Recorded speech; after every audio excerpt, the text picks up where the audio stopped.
Iyo haba abandi byari kumurinda. Wangekuwapo wengine angepata ulinzi. Ninayo mpamvu Yesu atuma abigishwa be. Ndio maana Yesu alipotuma wajumbe wake, yarazi intege nke z'umuntu uri wenyine. Alijua udhaifu wa mtu aliye peke yake. Iyo Kristo ataremewe muri we. Wakati Kristo hajaumbika ndani yake, arangije avuga ngo muzaje mugenda muri babiri. Akasema enendeni mkiwa wawili wawili. Dawidi yarandaga yagwa mu byaha. Daudi aliaibika akaanguka katika dhambi. Genzura ibyo ukora uri wenyine. Chunguza matendo yako ya siri. Iyo baguhaye akazi ngo bakorere bataguhagaze hejuru. Wanapokupa kazi ili uwatumikie wakati hakuna jicho la kukuangalia. Ugatunganya ngiyo bakuri hejuru. Unaweza kuboresha kana kwamba umesimamiwa. Iyo bagushyize mu iduka. Wanapokuweka katika duka, ubakorera nguri gukora muri. Unawatendea kama unawatumikia kana kwamba unajitumikia. Iyo baguhaye moto ngutware. Wanapokupa pikipiki uendeshe. Uyitwara neza mu binogo nguri gutwariye. Unaendesha vizuri hata kwenye mashimo kana kwamba ni yako. Iyo uri mu gikoni utetse. Unapokuwa jikoni kwenye upishi, aho ikiyiko n'umwuko ntibigwa hasi. Si kwamba kijiko na msongeo vinaanguka chini. Wabona nta uri kukureba ugahanaguriza kungutiye. Unapoona hakuna ambaye anakuona, unapanguzia kwenye skite yako. Aho ikijumba kinini nikigwa hasi. Au kiazi kikubwa sikinapoanguka chini. Wabona nta ukubonye ukagihanagura kandi ukagishyira ku sahane ya boss. Unapoona kimeanguka, unapanguza kwenye shati, unaweka kwenye sahani ya tajiri wako. Ukora uri wenyine. Chunguza matendo yako ya siri. Ntibyakubeshya. Haviwezi kudanganya. Yakubwira niba Imana ikorera mu mutima wawe. Vinaweza kukuambia kwamba Mungu anafanya kazi ndani mwako. Kabiri. Pili, genzura ibyo ukora uraho batakuzi. Chunguza yale unayoyafanya ukiwa mgeni kwa wenyewe. Tufite ibyitegererezo muri Biblia. Tuna vielelezo katika Biblia. Y'abantu Yesu yari yararemewe muri bo. Kwa watu ambao Kristo ameumbika ndani mwao. Baje aho batazwi. Wanaenda nchi za ugeni. Kandi bakora ibyo gukiranuka. Wanafanya haki. Ni Danieli na bagenzi be. Ni Danieli na wenzake. Igice cya mbere umurongo wa 8. Ni Danieli sura ya kwanza na mstari ule wa 8. Banga kwiyandurisha ibyo kujya by'umwami. Hawakutaka kujinajisi kwa chakula cha mfalme. Ise ntiyarabahagaze hejuru. Baba yake hakuwepo. Umukuru w'itoro ryabo ntiyarahari. Na mzee wa kanisa hakuwepo. Abizera basengana ntibari bahari. Washiriki wenzake hakuwepo. Banga kwiyandurisha ibyo kujya by'umwami. Wakadhamiria kutojinajisi kwa chakula cha mfalme. Yosefu ageze mu Egiputa yagurishijwe. Ni Yusufu aliyekuwa Misri kama amenunuliwa. 39 itangiriro. Ni Mwanzo 39 au 39. Umurongo 8 n'uw'ikenda. Na fungu la 8 na la 9. Umugore aramwifuza. Mwanamke akamtamani. Ise ntiyarahari. Baba yake hakuwepo. Bene wabo ntibari bahari. Ndugu zake hakuwepo. Kandi gusambana na muka Potifari. Na kuzini na mke wa Potifar. Yari promotion mu kazi kwari kuzamurwa mu ntera. Ilikuwa ni ofa ambayo amepewa kwa kuinuliwa kiwango. Ariko aravuga ngo sinahangara gukora icyaha kingana gitya. Lakini akasema siwezi nikathubutu kutenda dhambi kama hii. Amukiranutsi kandi ntabari kumureba. Akawa mwenye haki na wala si kwa jicho. Abantu benshi. Watu wengi. Abo mukristo kumushaki. Anakuwa mkristo mushaki. Yagera Buraya. Anapofika Ulaya. Goma. Wari ingumi yambara neza. Aliyekuwa ni binti anayevaa vizuri. Ugasanga yambaye ipantaro. Unakuta naye amevaa suruali. Nanjye ngo ipantaro twadusogisi. Anavaa tule tu socks tuambato tunamubana. Umugabo wifata neza. Aliyekuwa mwanaume muungwana. Ugasanga yicaranye n'abandi mu kabari. Unamkuta naye ameenda kwenye bar mahali wanakunywa pombe. Kubera ko ntabari kumureba. Akiwa na usalama kwa sababu hakuna jicho linalomtazama. Genzura ibyo ukora uraho batakuzi. Chunguza unayoyafanya wakati uko kwa wenyewe. Icya gatatu. Ya tatu. Genzura ukumera uhemukiwe. Chunguza hali unavyojichukulia wakati umekosewa. Watu wengi bitewe nuko Kristo ataremewe muri bo. Kwa sababu Kristo hajaumbiwa ndani mwao. Kamere barayiryamishije. Ni kwamba wametuliza tabia yao. Asiri yao. Barayisegura. Wakaiwekewa mto. Barayisasira. Na kuitandikia. Baranayorosa. Na kuweza kuifunika. Kuburyo umwoneshereza. Wakati mbuzi wako wamekula mazao yake. Akaboroga nkaho ihene ariwe zarumyeho. Analalamika kana kwamba ameumwa na mbuzi. Kuburyo umugore atinda guteka. Kwa sababu mwanamke anakawia kupika. Akarakara nk'uwibwe. Anakasirika kana kwamba ameibiwa. Kuburyo amubwira gatoya. Kwa sababu watu kimwambia kidogo. Akamubwira ngo umbyukirije kamere. Anasema umeniamushia nafsi nani tabia yangu. Anayeamusha tabia. Nuwasasiye kamere. Na aliyetandikia tabia. Umubi ninde? Nani mubaya? suwayiryamishije ni yule aliyeyitandikia na kuiwekea shuka. Genzura uko uje umera uhemukiwe. Chunguza namna unavyofanya wakati umekosewa. Yesu aramutsaremewe muri weho. Yesu anapoombiwa ndani mwako. Matayo 5:43. Mathayo sura yake ya 5:43. Mukunda abanzi banyu musabira ababarenganya. Wapendeni adui zenu, waombeeni wanaowaudhi. Muzaba abana ba data wo mwijuru. Ndipo mtakapokuwa wana wa baba yenu wa mbinguni. Kukategekera izuba rye kurasira ababi n'abeza. Kwa sababu yeye anawaamuria waovu kwa wenye haki jua lake. Kandi mvura kayiha ababi n'abeza. Na mvua huwanyeshea wema kwa waovu. Kamere y'Imana. Hiyo ndio asili ya Mungu. Ilizuba muri kureba. Jua hili mnalo liona. Lirumbisha masaka. Ambalo linakausha mtama. Lirumbisha imyenda. Litakausha nguo. Natwe linatunejeje. Na sisi limetufurahisha. Ariko liribwumisha n'uburozi. Lakini hata hili jua litakausha na sumu. Imana ntabwo irobanura ku Mungu yeye hapendelei. Imvura iguye. Wakati mvua inanyesha. Igwa mu birayi. Inanyeshea viazi, mashamba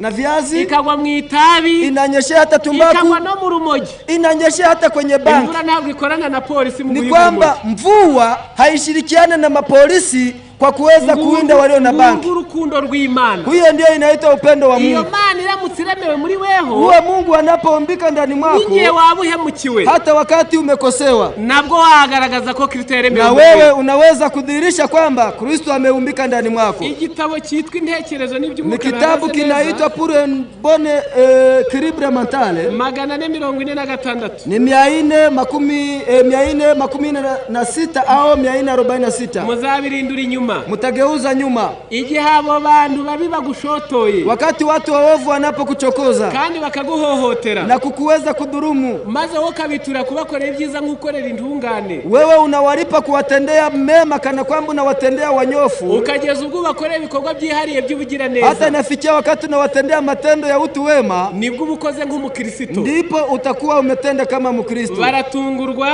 Wanajiwa ghafla. Bagakorwa n'isoni. Wanaaibika. Kandi bagasobanukirwa ibikorwa byabo n'ububi bwabo. Wanaelewa matendo yao na maovu yao neza kuruta uko agaragaza uburakari bashinja ibyaha. Vizuri sana zaidi ya vile unavyodhihirisha hasira na kuwashutumu dhambi. Abagushotora bagucokoza. Wanayo kuchokoza na kuchokoza tu. Ngo maze wewe ukabakorera ibikorwa by'ubugira neza bikwiye gukorerwa abakiranutsi. Halafu wewe unawatendea matendo mema kana kwamba ni wenye haki unawatendea. Ukabaha impano zidasanzwe zikwiye guhabwa intungane. Na kuwapa karama za kawaida zisizo za kawaida ambazo zingeweza kupewa wenye haki. Ngo nibwo ubukoze nk'umukristo. Ndipo umetenda vizuri sana kama Mkristo. N'umuntu kwiba. Ni mtu ambaye amekuibia. Kononera. Ni mtu ambaye anakuharibia. Warangiza ngukamubwira ngo. Halafu baadaye unamwambia, mugenzi wanje, ndugu yangu, iyi misitari 8 y'ibirayi. Ni kwamba mistari hii 8 ya viazi. Karako kundangiro ka mbere ndakaguhaye. Kare ka mwisho kabisa ka mwanzo nimekugawia. Abari kujukura ugaburira abana bawe. Basi kwa sababu mmenizoea kuniibia ndabuda ninja, chukueni hapa utakuna hapo watoto wako. Ubabarire ninge wari waratinze kukwibuka. Na samani sana ni ndabuda ni mimi nimechelewa kukukumbuka. Ngutera ubujura.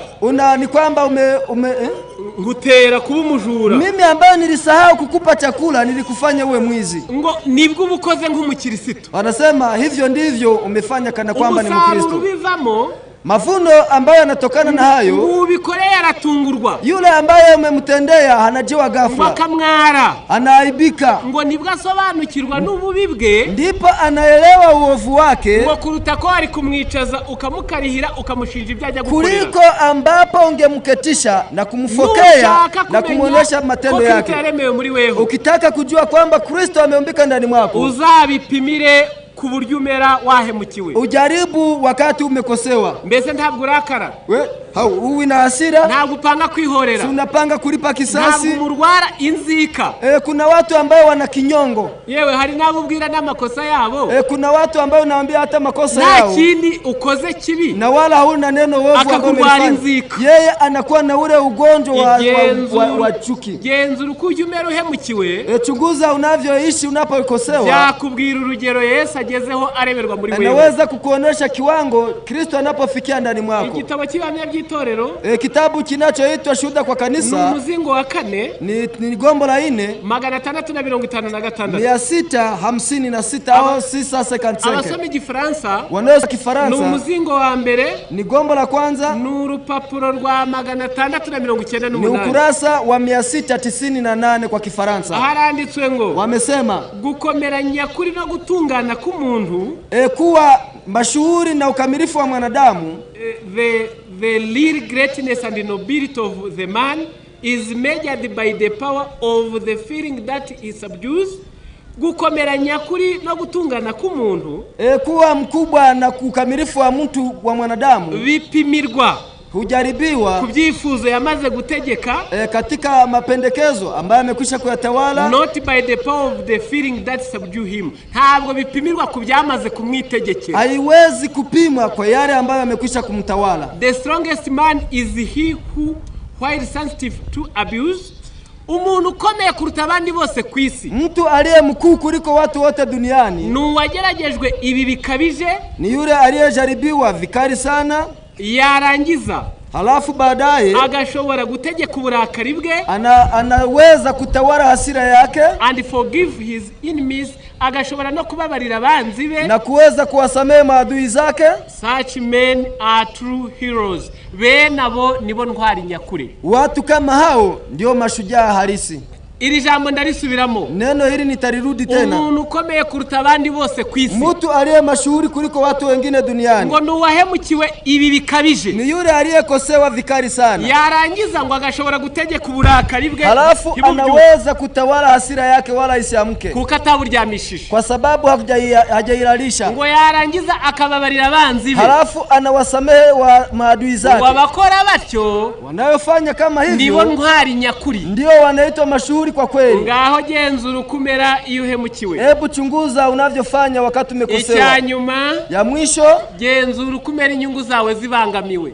Chunguza unavyofanya wakati faida zako zimekandamizwa. Luka 8:15. Luka 8 sura ya 8 mstari wa 15. Izo mu butaka bwiza, mbegu zilizoanguka kwenye ardhi nzuri, na abakira ijambo ry'Imana, ni wale wanaolipokea neno la Mungu bakaryakira neza n'umutima unyuzwe na kulipokea kwa moyo safi, bakera imbuto kubwo kwihangana, na kuzaa matunda kwa ajili ya subira au uvumilivu. Icyo ndavuga muri uyu murongo, kitu ambacho tutasema kwa fungu hili, bakaryakira neza, wanalipokea vizuri n'umutima unyuzwe mwiza, na moyo safi mkunjufu. Impamvu avuze ngo umutima unyuzwe, kwa sababu wanaosema moyo safi, kwakira ubutumwa bwiza, kupokea habari njema, kumukurikira Kristo, kumfuata Kristo, we yabigereranije n'umusaraba. Yeye alijifananisha kama msalaba. Niba umuntu ashaka kungurikira, mtu akitaka kunifuata, niyikwerere umusaraba we azangurikira, ajikane na uchukue msalaba wake mwenyewe anifuate. Umusaraba rero si baba, msalaba sio bawa, ahubwo uraremereye, bali ni mzito. Iyo wakiri ubutumwa bwiza, unapopokea habari njema, Yesu ni umukiza, Yesu Kristo ni mwokozi, azadukiza indwara, atatuponya magonjwa, azadukiza ibyaha, atatuponya dhambi. Yesu aratunze, Yesu ni tajiri, azatugaburira, atatulisha, azaduha kazi, atatupa kazi, azaduha abana, atatupa watoto, azaduha imigisha y'uburyo bwose, atatupa baraka ya kila aina. Ariko Yesu ni n'umwami, lakini Yesu ni Bwana, azaduha n'amategeko, atatupa hata sheria. Hari abantu benshi, wapo watu wengi batajya bemera amategeko agenga ubutumwa bwiza, ambayo hawakubali sheria zinazohusu habari njema. Nitatoa mfano mmoja. Itegeko rya 4, nitasema amri ya 4, riravuze ngo uke kweza umunsi w'isabato, nasema ikumbuke siku ya sabato na uitakase. Ni itegeko rya 4, ni amri ya 4, ritubuza gukora imirimo kuwo munsi, linatukataza kufanya kazi siku hiyo, ritubuza kuyitekereza kuwo munsi, linatuzuia kukumbuka kazi siku hiyo, ritubuza no kuyiganira, hata kuwazia na kuongea. Ibyo mvuze byanditse muri Bibiliya n'Umwuka w'Ubuhanuzi. Hayo maneno yako katika Biblia na roho ya unabii. Ndasubiramo, nitarudi maneno hayo. Uyu munsi nitwemererwa gukora imirimo, leo haturuhusiwe kufanya kazi. Uyu munsi nitwemererwa kuyitekereza, leo haturuhusiwi kuwazia wala kufikiria kazi. Uyu munsi nitwemererwa no kuyiganira, hata haturuhusiwi kuongea. Ikizakubwira aho Kristo ageze mu mutima wawe, kitakachokuambia mahali Kristo amefika ndani ya moyo wako. Umwanya bashobora kuguhamagara, leo unaweza ukaitwa, bati ngwino, Unakwambia wewe njoo. Za $10,000 turi hano ngwino tuziguhe. Wanakwambia njoo, unajua mimi nimepata hiyo pesa yako, njoo nikupe leo. Zindi twaguza amabuye cyangwa ibirayi. Zile ambazo tumechukua viazi vyako au madini. Ngwino nziguhe mpagaze ikaruba. Njoo haraka, mimi niko Karuba. Maze umutima wo gukunda inyungu. Halafu moyo wa kupenda faida. Ukaja hejuru yo gukunda kwera kwitegeko ry'Imana. Unavuka, unapita juu ya moyo wa kupenda amri ya Mungu. Ukareka isabato. Unaacha sabato. Nuko ukaza gutera nuvuye no muri shughuli. Halafu unakuja kwenye mkutano baada ya kutoka kwenye shughuli.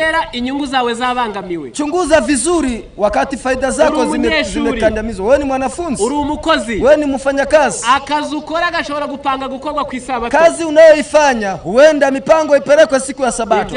Ibyakozwe mu 5. Matendo ya Mitume sura yake ni 5 na fungu la 29. Iyo Yesu yaremeye mu mutima wawe. Wakati Yesu ameumbika ndani ya moyo wako, unasubiza ngo unajibu kumvira Imana kuruta abandi.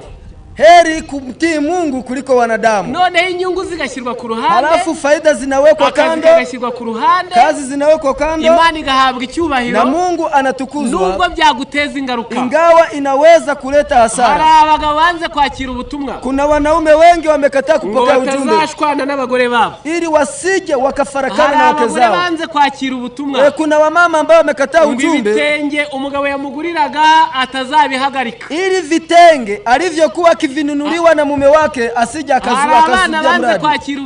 Kuna watoto waliokataa kupokea ujumbe. Atarekeraho kumurihira minerval. Ili baba yake asizuie kumlipia school fees. Ubwoza ayirishi ukarangiza amashuri. Hasa kama atalipo na maliza shule. Warangiza ugapfa. Alafu baadaye unakufa. Imana ari yirinda. Mbona mlinzi ni Mungu? Uzayihenuraho ubone imigisha yayo. Utamkosea Mungu alafu pata mibaraka yake. Imigani 8:17. Mithali 8:17. Nkunda bankunda. Na wapenda wanipendao. Kandi abanshakana umwete bazabona. Na wanonitafuta kwa bidii wataniona. Imigani 22:4. Mithali 24:4. Abicisha bugufi. Walio wanyenyekevu. Bakubaha Uwiteka. Na kumtii Bwana. Ingorano zabo. Thawabu yao. N'ubukire. Ni mutajiri.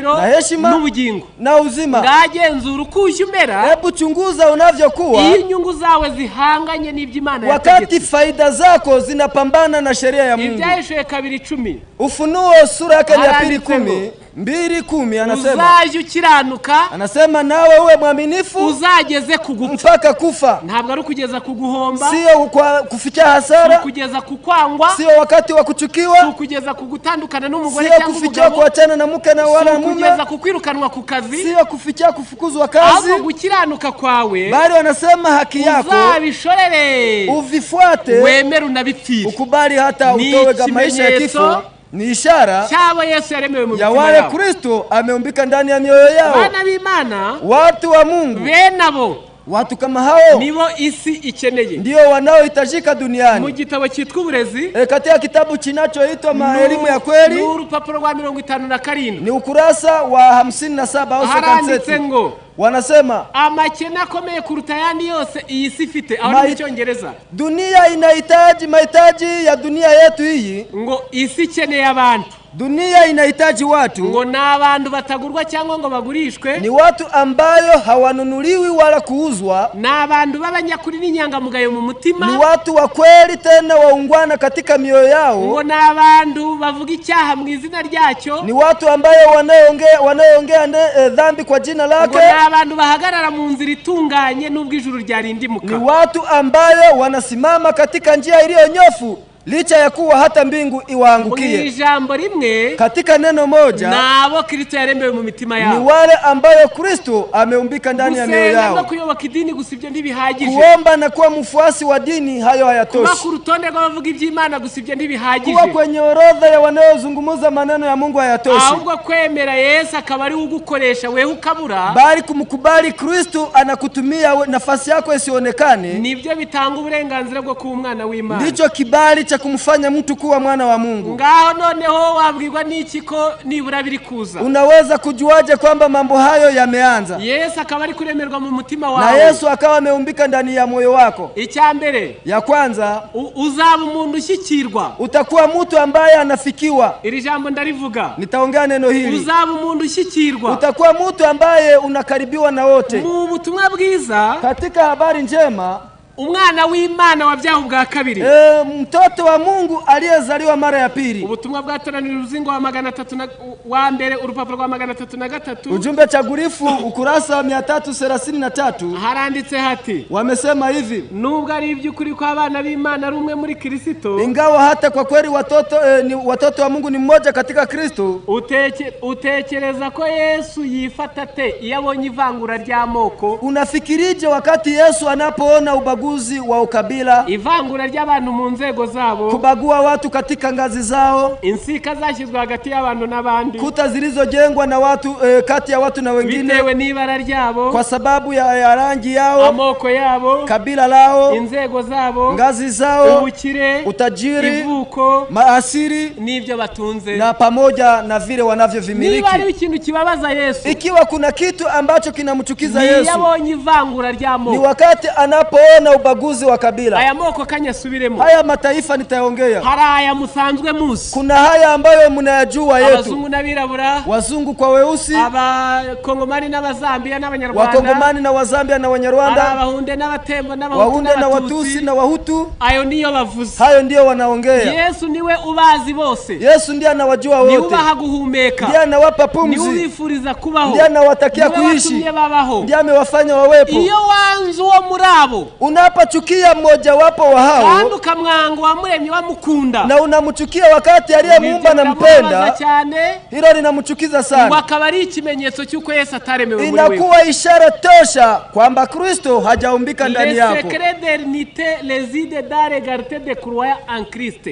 Ibanga ry'ubumwe, siri ya umoja, rishingiye kuba abizera muri Kristo bose baresha. Inategemea kwamba Wakristo katika Kristo wote ni moja, la cause de division, impamvu zitera amacakubiri, sababu ya mutengano, de la discorde, zitera indyane, inayoleta mafarakano, de différents, kutumvikana, kutoelewana, c'est la séparation d'avec le Christ. Nuko abantu batandukanye na Kristo, kwa sababu watu wametengana na Kristo. Le critère centre qui doit nous attirer à soi, Yesu niwe zingiro ritwireherezaho. Yesu Kristo ndiye center ambayo watu wote wanavutiwa kwake. Puisque nous approchons du centre, uko tuzagenda twegera iryo zingiro, kwa kadri tutakavyoelekea hiyo centre, plus nous l'approchons les uns des autres par les sentiments, la sympathie, l'amour, les produisent toujours mieux le caractère et l'image de Jésus. Niko natwe tuzarushaho kwegerana, ndivyo na sisi tutaendelea kusogeleana, tukagira imyumvire imwe, tunakuwa na usikivu mmoja, tukagira nimbuwe, tunahurumiana, tukakundana na kupendana. Ibyo bikaturemamwe imico n'ishusho ya Kristo. Hiyo inatuumbia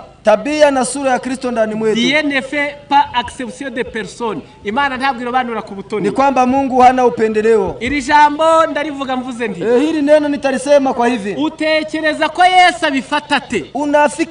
Unafikirije wakati Yesu anapochukua iyo abonye abantu bavangura amoko, anapoona watu wanabagua makabila, ni ikimenyetso cyuko ataremewe muri bo, ni ishara kwamba Yesu hajaumbika ndani mwao, kandi ntabwo bijya bizeza na wala haimfurahishi. Hari n'abayoboka idini, kuna wanaofuata dini, kuko abayoboye ubutumwa ari bene wabo, kwa sababu wale ambayo wanakuwa viongozi wa dini au waasisi wa dini ni ndugu zao na wa nchi yao, arabo mu gihugu cyabo, hao ni wa nchi yao. Ubwo butumwa bwakiriye nabi, ni kwamba umepokea vibaya ule ujumbe. Ubwo umunsi Imana izatoranya abo wanga, wakati Mungu atawachagua unaowachukia, akabari bigira kayira kazakuyobora ngo ugere mu nzira ariyo Kristo, anawafanya njia itakayokuongoza ufike kwa Kristo. Uzabuhuye nakaga, utakuwa umekumbana na shida. Amoko ni ikimenyetso cyuko kubagua ukabila ni kwamba Yesu hajakuwa mwana w'Imana. Wakati utakuwa mwana wa Mungu, Kristo akaba yararemewe muri wewe, na Yesu akiumbiwa, bose baragushyikira, watu wote wanakukaribia, abantu baragushyikira, hao watu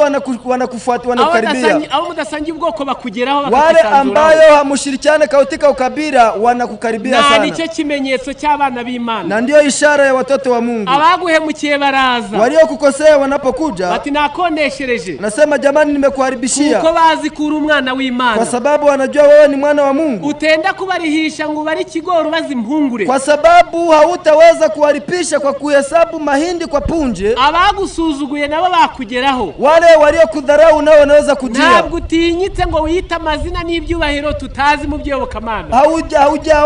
Hauongofi ili ujipe majina makubwa katika mambo ya Mungu. N'abakuvogera bakugeraho. Na wale wanaokuvamia wanaweza kuja. Ukuri mwiza hose. Kwa sababu wewe ni mzuri, wanaweza kuchukua lijembe lako, wanaweza chukua kuni, bafata igitiyo, wanaweza chukua koleo, barangiza bakakubwira ati nitwe twakijanye, alafu wanakuambia sisi tumechukua, tutaleta, kuna shida.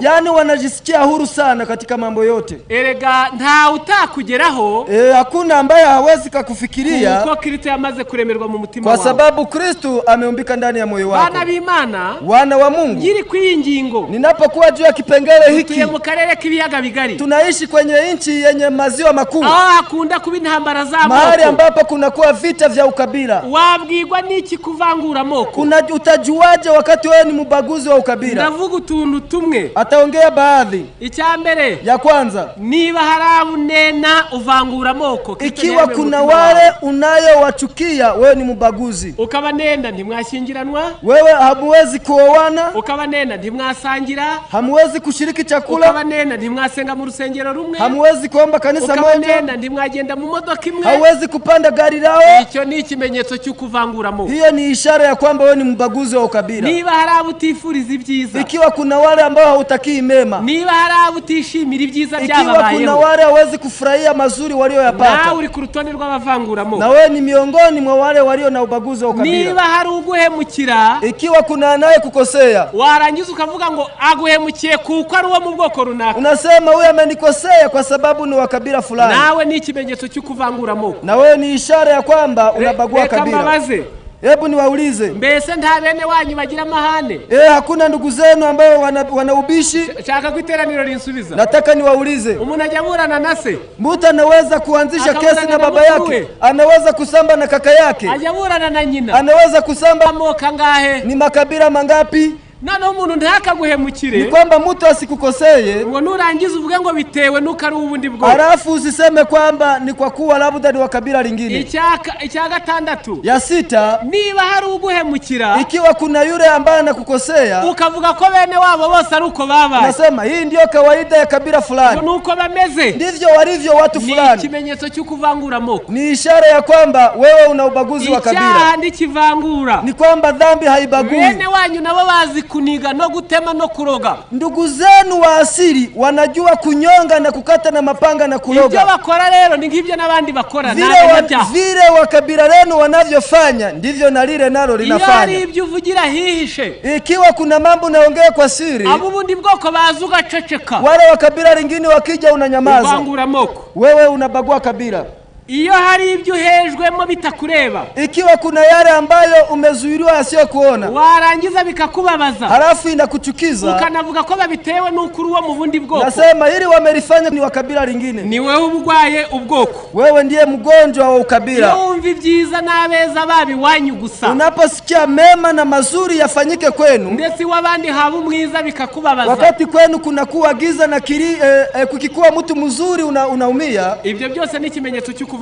Hiyo ni ishara ya kwamba wewe una ubaguzi. Iyo udahuburemera ibyago by'abandi, wakati haumie au kwa uchungu wa wengine, ntugirira abandi bagize imbuwe, usiweze kuwahurumia wakati wengine wamehurumia, kuko mudasangiye ubwoko, kwa sababu sio wa kabila lenu, ni ikimenyetso cy'ukugira ubwoko, ni ishara ya kwamba wewe una ubaguzi. Kutumva ukuri kwabo, kutotii kusikia ukweli wao, no kudakabakabwa n'akarengane kabo, na kutoguswa na mateso yao, ni ikimenyetso cy'uko uvangura moko, ni ishara ya kwamba wewe una ubaguzi wa ukabila. Bana b'Imana, twerekera watu wa Mungu, tunapofikia tamati, iyo Yesu yaremewe mu mutima, wakati Yesu ameumbika ndani ya moyo, rwego na rumwe rudatungana, hakuna ngazi moja ambayo haiwezi kukamilika. Ubutumwa bwatoranijwe umuzingo wa mbere, ujumbe chagulifu sehemu ya kwanza 446, 446, bigenda bite mu mirire n'iminywere, inakuwaje katika vyakula na vinywaji? Haranditse ngo, anaandika hivi, L'homme doit coopérer avec Dieu. Umuntu agomba gukorana n'Imana. Mtu anapaswa kutumika pamoja na Mungu. En employant